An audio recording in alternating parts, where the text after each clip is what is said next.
স্কোরবোর্ডের চাপ। মিরপুর টেস্টে পাকিস্তান আবারও যেন মুখোমুখি সেই পুরনো বাস্তবতার, যেটা বারবার তাদের জন্য দুঃস্বপ্ন হয়ে ফিরে আসে। উইকেট পড়তে না পারার খেসারত প্রথম দিনেই দিতে হয়েছে, আর বাংলাদেশও বড় সংগ্রহ গড়ে ভয় ধরিয়ে দিয়েছে পাকিস্তানের বুকে।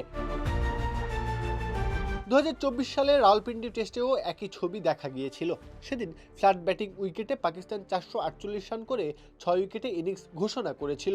ভেবেছিল ম্যাচটা পুরোপুরি তাদের নিয়ন্ত্রণে, কিন্তু বাস্তবতা ছিল উল্টো।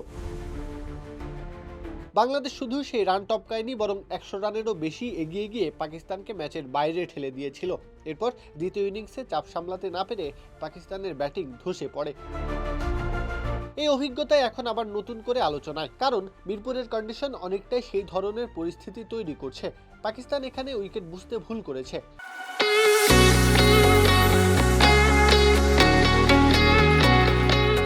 সবুজ ঘাস দেখে তারা হয়তো বাড়তি পেস এবং বাউন্সের ধারণা করেছিল, কিন্তু বাস্তব উইকেটের আচরণ ভিন্ন। মিরপুরের ঘাস মানে সবসময় বোলারদের সুবিধা নয়, বরং অনেক সময় এটা ব্যাটিংয়ের জন্য সহায়ক ভূমিকা রাখে। বল ব্যাটে আসে ভালোভাবে, শুরুতে ব্যাট করা সহজ হয় এবং উইকেট দ্রুত ভেঙে পড়ে না। বৈশাখ মাসের প্রচণ্ড গরমে উইকেটে আর্দ্রতা ধরে রাখার সুযোগ কম থাকে, ফলে ঘাস থাকলেও সেটা দীর্ঘ সময় বোলারদের জন্য কোনো বাড়তি সুবিধা তৈরি করতে পারে না। বরং যতক্ষণ ঘাস থাকে ততক্ষণ উইকেটের ফাটলগুলো কিছুটা ঢেকে থাকে, কিন্তু সময়ের সঙ্গে সঙ্গে সেই ঘাস শুকিয়ে গেলে উইকেট ধীরে ধীরে কঠিন রূপ ধারণ করে। তখনই তৈরি হয় আসল চ্যালেঞ্জ।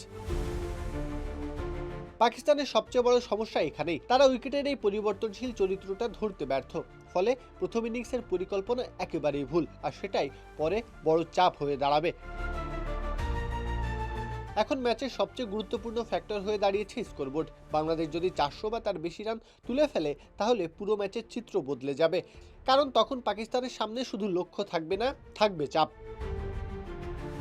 দিনের শেষ ভাগে এসে উইকেটেও পরিবর্তনের ইঙ্গিত দেখা যাচ্ছে। ছোট ছোট ফাটল তৈরি হচ্ছে, আর ঘাস কমে গেলে সেগুলো আরো গভীর হবে।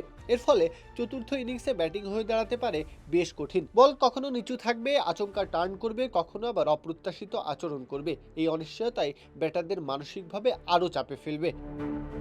পাকিস্তানের ব্যাটারদের মাথার ভেতরে তাই একটা চিন্তা ঘুরতেই থাকবে, শেষ ইনিংসে কি অপেক্ষা করছে। আর এই মানসিক চাপই অনেক সময় ম্যাচের ফল নির্ধারণ করে দেয়। বাংলাদেশের জন্য সমীকরণটা স্পষ্ট, ব্যাটারদের বড় সংগ্রহ এনে দিতে হবে, এরপর বোলারদের হতে হবে কেবল গোছানো আর ধারাবাহিক। শুধু নির্দিষ্ট জায়গায় বল ফেলে যেতে পারলেই এই উইকেট ধীরে ধীরে পাকিস্তানের বিরুদ্ধে বাংলাদেশের সবচেয়ে বড় অস্ত্র হয়ে উঠবে। প্রত্যহ কাব্য, খেলা ৭১।